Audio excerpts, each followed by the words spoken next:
Welcome to the Todd Barham Leadership Podcast. Like and subscribe wherever you listen to this content and share it with a friend. Okay, today I want to talk about what is trending right now in leadership. Okay. Well, there's a lot of things that are trending in leadership right now. Some I think are good and some I think are not so good. The number one thing that's trending in leadership right now is self-management. Everybody wants to talk about managing yourself, having good habits, having this, having that. And I do think that self-management is key. So today, the day that we're filming this, it is snowing in Texas and everybody is losing their dang mind. Yes, because we should be outside playing in the snow, not working. And so when I got to school, when I dropped my kids off this morning at school, I opened the door and the teacher said, "Thank you for coming to school." How many days in the year does a teacher go, "Thank you for coming to school"? I mean, they don't say that. And so, but today of all days, they're thanking my children for coming to school when most adults are sitting in their or laying in their bed and won't get out of bed. Because I mean, how many parents showed up this morning and just said, "It's snowing, my kids aren't going to school"? But the same is true in leadership. How many times do we wake up and just go, "I don't want to do it"? Let's be honest. Most every day that I get up, I don't want to do this. Right. And there's days that I get up and don't want to go to church. I mean, there's days that I'm sitting in the sanctuary going, "I don't want to be here today." Yeah. And I know that's not a popular thing to say, but self-management is key. I mean, there's days that I don't want to preach. There's days that I don't want to be a preacher. There's days that I don't want to be a husband. There's days I don't want to be a father. But we have to get up and make ourselves do the things. And for me, morning habits have been key for me. I'm not the super spiritual get up and spend 60 hours in prayer. I'm not that guy. Mornings aren't my best. I have to get up and get going before my brain activates. So I get up, my wife gets the kids ready for school. I take them to school. And one of the first things I do every morning is go to the gym. Cause that's what I enjoy doing. It gets I don't want to say juices flowing. It's not a great term. Yeah, we're definitely not going to use that. It gets my brain activated. It gets my endorphins going. That's the better word I was looking for. And it gets me going. It fuels you for your day. Yeah. And that is what days that I don't get up out of bed and go to the gym, I do less in that. Oh, absolutely. Not productive at all. That's what I have to do. I have to get up and I have to get going. It's just, I think self-management is good, but really it's just down to routines. I love the book Atomic Habits. He says it takes up to 30 days, I believe he said, for you to get a habit, and you have to keep it going. And that's me. I mean, I've been going to the gym. I think I'm sitting at about 18 months. I've been consistent, but there's still days that I get up and I'm like, I don't want to do this, but I'm very intentional. On the days that I go to work, I will go to the gym. And I have to get up and I have to do it. And now, I'm not becoming this amazing athlete, but I do it because it gets my brain engaged. It gets me up. It gets me going. It gets me thinking towards the day. Oftentimes I come up with some ideas of what I'm going to do. I knew we were podcasting today, so I was already thinking about, what's the topic April's going to come up with today. It gets me going, it gets me engaged. Well, and you mentioned Atomic Habits, and he says to make it obvious, make it attractive, make it easy and satisfying, and then to stack those. And so it sounds like that might be what you're doing with your morning routine to make your day productive in the office. Well, yeah, and you've got to, ultimately, you have to find what works for you. Because the problem is in leadership, we spend so much time listening to other people. Yes. And we're just like, there's pastors that I know that get up at like 5 a.m. and do 2 hours of CrossFit workout. I'm not doing that crap. I'm just not doing it. But you have to find what works for you. I'm not going to get up. When I get up, I got up at 7:45. I was at the gym and it's like 15 degrees outside, but I'm in a heated gym. I'm not going out. Some of that stuff's crazy. Now, some of you're out there and you are crazy. And that is you, and that's okay.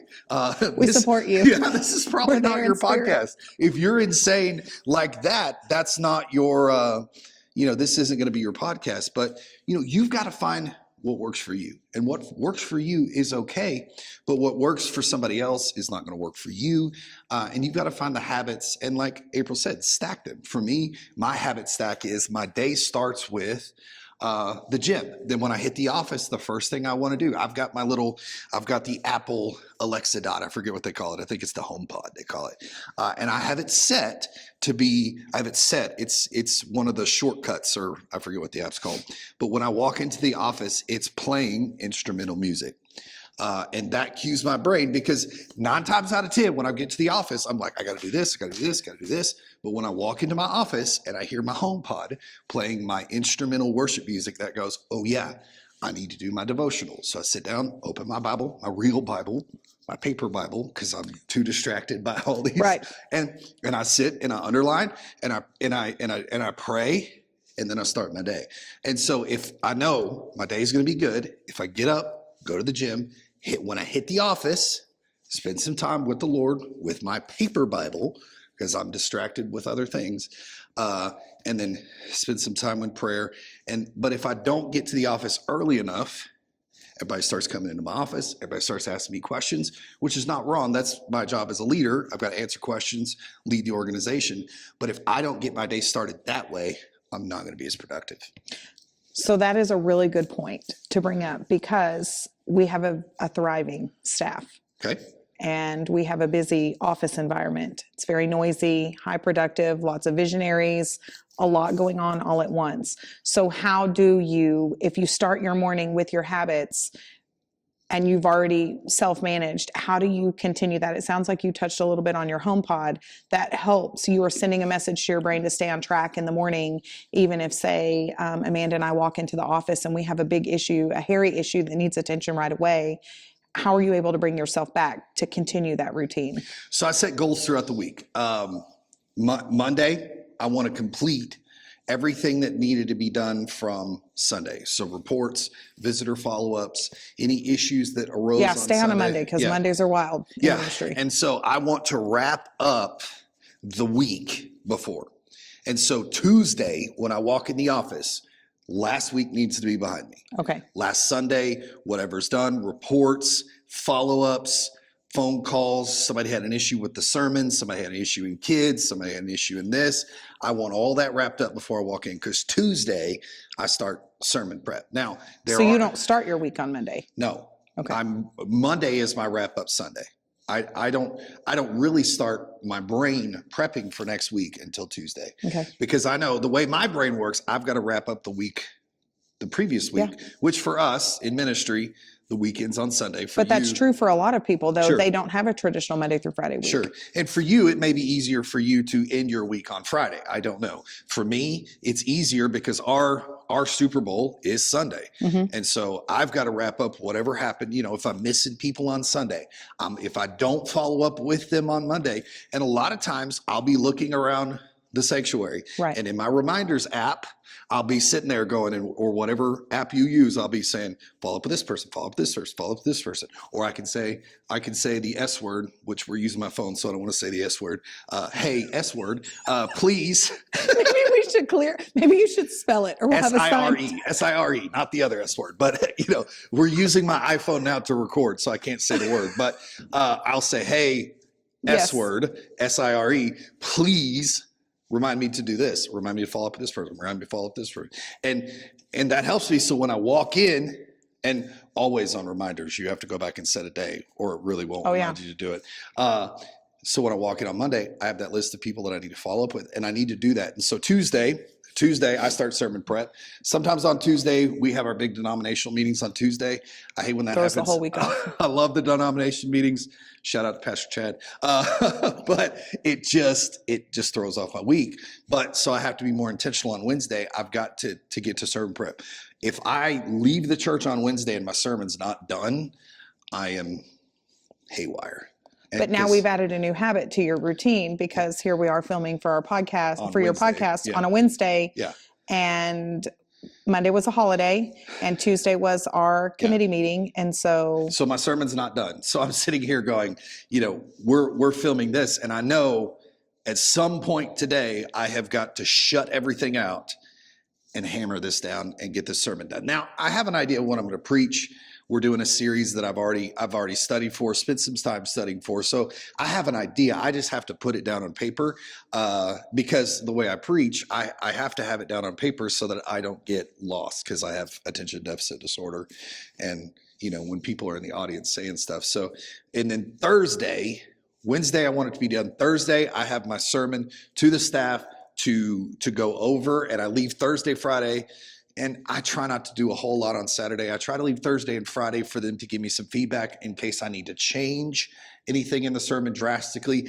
It's rare if that ever happens. Most of their notes are just tweaks of, hey, be soft on this point. Make sure you don't offend anybody with this. Usually that's their tweaks. It's rare that I have to rework a whole entire part of the message. And then Friday and Saturday. Friday is really my big day off. Because Saturday with church stuff, most of the time we'll Saturday's a have work men's day. breakfast, women's breakfast. Everybody and their mama has a birthday party that they want the pastor to come to, which is fine. And you have 4 kids. And I have 4 kids. So most of the time my kids have Saturday's stuff not a day off. on. And so Friday I try to just leave for whatever. I try to rest. I try to recuperate. Sometimes I get that. Sometimes I don't. This Saturday, we have a youth conference. You'll probably be watching this in the future. So, Friday I really have to rest because this last weekend was crazy. I checked registrations this morning. They're at 70. So yeah, it's going to be a busy day. Praise the Lord. It's going to be fun. So it sounds like you have some really good habits to self-manage, but what are you doing to manage the stress as that gets continually interrupted as a pastor with a growing staff and 4 children? How do you stay on track and not get, when my kids, I have 4 kids also, when my kids are, I just stay there right now having toddlers, but the stress level begins as I try to create these habits and these routines and using my reminder app. Like this week, you just played out to us that nothing went the way that you have planned it, yet you still have to meet your deadlines to even have time off. Right. Well, sometimes, so like tonight, I'll probably sequester myself away if I have to finish my sermon if I don't finish it. Or I'll stay late at the church if I have to. I don't like doing that because anytime I stay late at work, it takes away from my family. And then worst case scenario, if I show up tomorrow and my sermon's not done, I know that I have to get it done. Right. And so, it's very rare that I don't have a week. I'm pretty sure I'll be able to get it done this afternoon. But you also, part of the thing is, the stress is constantly on you. So what I've had to learn is I have to do things that energize me. Laying around does not energize me. Now, yes, resting is a good thing. I'm not saying don't rest, but if you're a type A leader like me, laying around just doesn't energize you. So you have to find what energizes you. Yeah. So the working out, that energizes me. I love to hunt. And I know you're thinking, well, you're just sitting there doing nothing. Well, yes, you're sitting there doing nothing, waiting on an unsuspecting animal to walk up for you to take out, right? But you're actively looking. You're looking for something. And for me, I love to hunt. I love to do things outdoors. I love going to sporting events. I also double as the chaplain for the local minor league team here, and I love doing that. So I do those things that energize me. I'm not the chaplain for the sports team because I need something else to do. I do that because it energizes me. That fills you back up. Yeah, I love hanging out with the guys. I love being in the clubhouse. I love, I'm 5'8", 200 and something pounds, right? I'm not going to be a professional athlete. This is the closest I get to being a professional athlete, right? And so, but I love it because I get to be there. I get to be a part of the team. If they win something, I'll get a championship ring. I'm going on 5 seasons and I haven't got one of those yet. And you have pretty nice seats too. Yeah, I do have some nice seats. So it's great. So if you want seats, holler at me. I don't always fill the seats, so. Well, but you coming into that point, it sounds like you are very self-aware of how you need to manage yourself and how you need to maintain the processes that you have in place. Well, and that's not to say that there's not times that I feel there's been times that I've just looked at my wife and said, babe, we got to go away. Yeah. For me, my best, I don't know, not rescue is the wrong word, but recoup. Like when I'm drained and at my limit, I want to leave the children with a babysitter and go far away from here and be in a mountain in a cabin with my wife. But even just one night just gives me so much energy. Right. Because we get to relax, we get to be us, we're reminded of why we fell in love to begin with. And for me, I remember a season, and it wasn't too far back.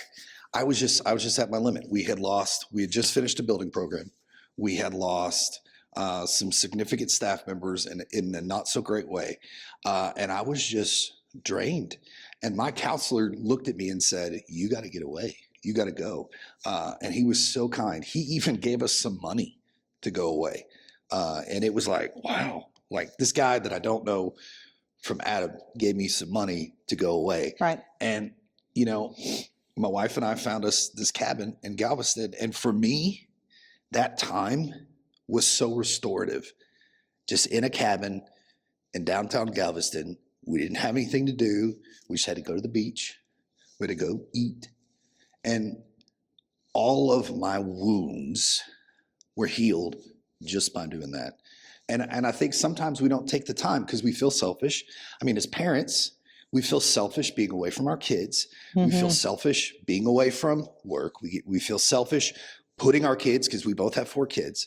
We feel selfish putting our 4 crazy kids with somebody else. But for my soul, that time it's something that healed me, and I was able to continue on. Because let's be honest, I mean, and you were here during that time.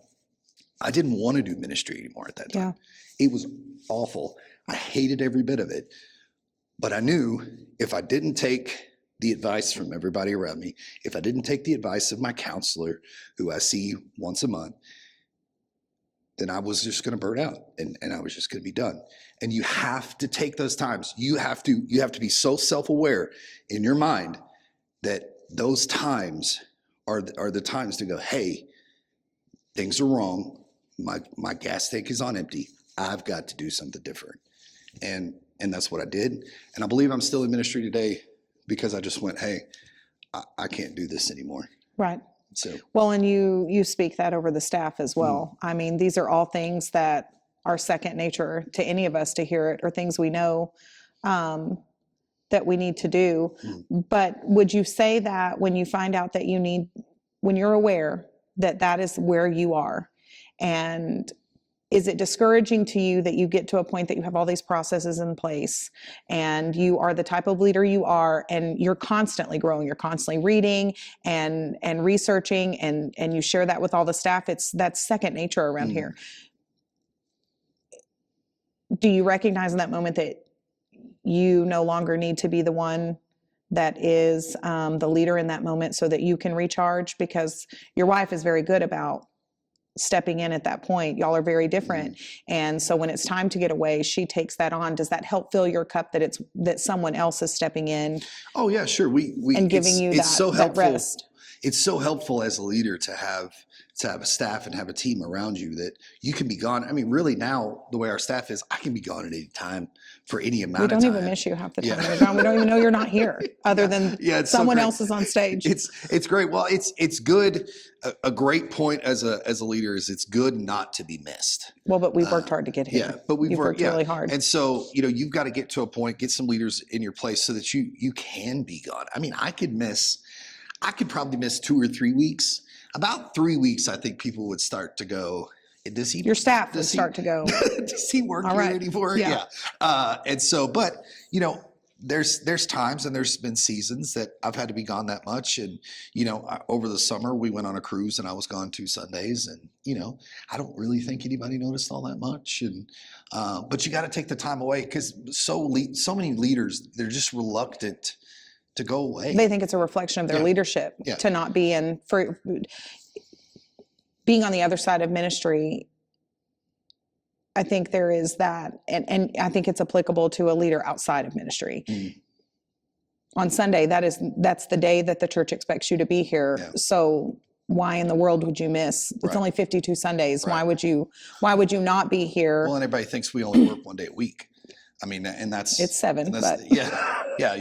maybe 6. Anybody that says your pastor, your church leader only works 1 day a week is crazy. We work 24/7. I mean, and now with cell phones, we can never get away from We're it. accessible all the time. Yeah. I mean, I even have to my phone is set up to where it won't disturb me at night because I can't sleep sometimes because if I didn't turn on my phone on do not disturb, I'd be awoken every night.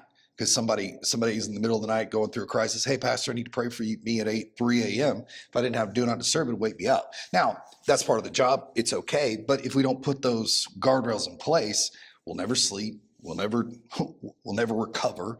And so the point is, if you want to be in ministry a very long time, you have to put guardrails in place and you have to notice when you are getting low. Because when you get low is when you do stupid stuff and when you end up burning out in ministry, doing something stupid, or, you have all these pastors most of the pastors that I see that have bailed out of ministry, it's because they were so tired and they just made a stupid choice. And it only takes one stupid choice to just destroy years of ministry. Yes.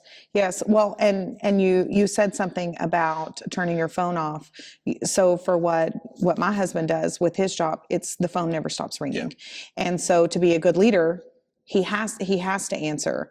What would you say for people in leadership like that is part of the job? It's literally part of his job description or her job description, that the job is 24/7. How can you self-manage if the expectation is to run on fumes? Where are your guardrails there? Well, it's tough because I know your husband's in more of a blue collar setting. So it's something is blowing up all the time in the blue collar world. And it's so tough. But you've got to have times where the phone's not ringing. I would suggest, especially in your husband's setting, find a day or a time period that somebody else can take your calls. Now they're not going to be as good as you. It's not going to be, you're going to have messes to clean up. That's the hard part. Yes. We know that anytime we hand something off, there's going to be messes for us to clean up, but it's going to do so much for your mental health to just be able to pass off that part of the job just for one day, even if you do 12 hours. It's going to help so much because nobody can be on all the time. And when you're on all the time, that's when you just become exhausted. Well, the car eventually stops running on fumes and quits going. And then there's all kinds of issues that have to be tended to. Or you'll have a heart attack and you'll have to stop. Well, that too. Yeah. So, while you catch your thought. Yes. Something I would suggest for those leaders out there that find themselves in burnout mode, you are not admitting failure just because you're burned out. And really, a lot of times we're burnt out because we just let things go on too long in our lives. And so reach out to somebody for help. Reach out to me. I'd love to help you. For me, I've got a counselor. I suggest everybody in ministry needs a counselor, especially one that is far, far away from you. With technology that we have today, I meet with my counselor with Zoom. So he lives in Kentucky. I live in Texas. He knows nobody from here, and that's great. So you've got to have somebody to talk to that is there simply for you, and you got to have that. Their only vested interest is in you and your mental health. So you've touched a lot on what knowing yourself or what self-management is. It sounds like it's not more about telling yourself what to do. It's about knowing yourself and being able to control yourself and your thoughts, your emotions, and your behaviors, which it sounds like it's something that needs to be practiced. I know that from being under your leadership. Sure. So you started to touch on counseling. How do we even get there? If this is a completely foreign concept to us, we're in a position that, leadership is very important. It's important managing my 4 kids and my job and my social life. So how do I get there in the first place?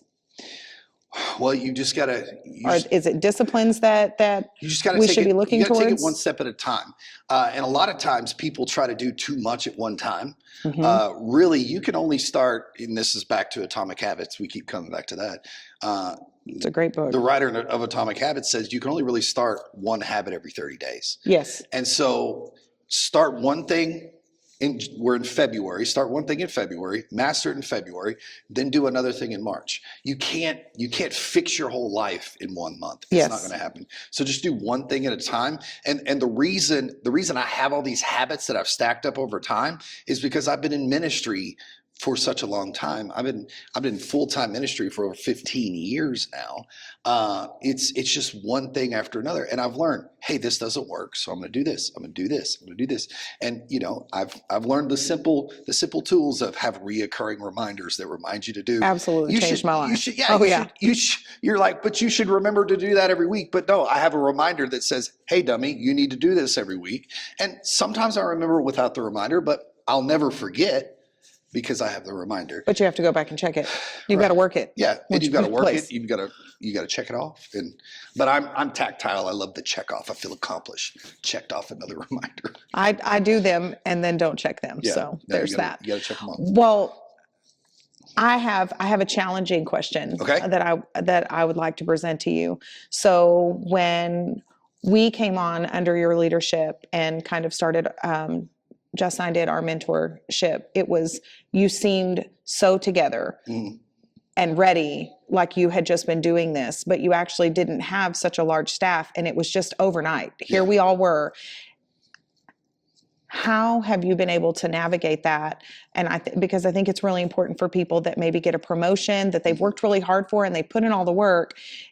How do you manage when you look up and leadership is the most important thing that you are doing?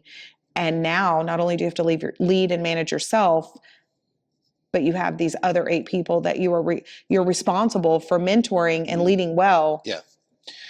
The simple answer is I have coaches and mentors in my life. You can't be a leader of other people if you don't have other people speaking into your life. And I have 3 or 4 men in my life that when times get tough, when I get frustrated, like I talked about when I was at the end of my rope, there was 3 guys that I called and I just said, I'm just so ticked off with ministry. Here's what happened. And you know what they did? They just let me vent. They just let me talk. They didn't try to fix it. They didn't try to make it better for me, because they knew they couldn't make it better, but they knew they could listen. And so that is what's helped me so long. I encourage anybody that's watching, if you're in leadership, you got to have a coach. You got to have a mentor, somebody in your life to invest in you. It can't always be the leader that you're working under. Sometimes it can be. I mean, obviously the leader you're working under will invest in you, but it's always good to have an outside. Yes. Because they see stuff from the outside that you don't see on the inside. And so most of my leaders, because I am the leader here, are from outside. And so I always tell any staff pastor, be mentored by your senior pastor and be mentored by somebody else outside of the church, because them investing in you, they can see your blind spots and they can encourage you. And you got to have that, especially if you want to have a long life. And the feedback receives differently. Yeah. Absolutely. So what has helped you the most? Let's take it to maybe the past 5 years. Okay. And you've had a birthday recently, so you've entered a completely new. I'm going to bring that up since we're there together 40, now. woohoo. So now that we're in the over 40 club, not the under 40 club, what have you done? Because it's been, for me as a woman and as a mom in marriage and just life across the board, there's been this transition that I look up and I don't know myself anymore. What has been the most helpful for you to know yourself? And I'm saying across the board as a leader, as Todd Barham in leadership in general, what is the one thing that has been most helpful? And you cannot say read a book. No, I wouldn't say read a book. I would say counseling for me. Okay. Because I'm a verbal processor, so you can probably tell watching the podcast that I'm thinking out loud even as I'm talking. And so the single greatest thing for me has been counseling, because he could sit there and talk me through it. Now, a good counselor, I'm not a super emotional guy. April knows that, but I don't need someone to sit there and just let me cry the whole time. I need them to say, well, how'd that make you feel? Why are you frustrated about this? You shouldn't be frustrated by this. So I would say for me, finding a consistent counselor has helped me. I would not have gotten through these last 3 years without the counselor. Yeah. And I'm not just saying that because he helped pay for a vacation, but And I do have to pay for it. He's not getting, hopefully he'll give me some free sessions, because I'm not even saying who he is, but but it's been something that's been great for me. And I grew up in the world where, a counselor was something to be ashamed of. And I would say you can't be in ministry. You won't last in ministry unless you have somebody you can talk to that loves you no matter what. Well, and again, it just, the information coming back, they don't need your permission to give it to you. They're giving it to you because they're paid and you need to hear it. Yeah, for sure. Yeah. Sure. Okay. What has been, oh no, I don't know if I want to ask that now. What has been your most challenging experience in ministry to grow your leadership? What's challenging, the most challenging is, you're having to work out your darkest sides of yourself in front of everybody else. That is so good. Because everybody else gets to hide the darkest points of themselves, everywhere else. But as a leader, the darkness inside of you is exposed to everybody. And it's a feedback free for all sometimes. And people love to pick you apart. Yeah. Sometimes people feel like it's their spiritual gift to pick you apart, and it's not fair. It is ministry. And so the hardest thing for me has been working out the darkest parts of my personality around everybody else. But you got to do it because everybody else sees it and everybody else knows that it's there. But you've just got to be better. Yeah, there's nothing like somebody pulling you aside and talking to you about the same thing your husband talked to you about the night before, and you just feeling the weight of that. Yeah, for sure. It definitely takes a good dose of humility. Sure. Well, I can tell you that what I think that we should lead off into in the next episode is maybe some adaptive leadership. Okay. Well, stay tuned for the next episode then, huh? Okay. All right.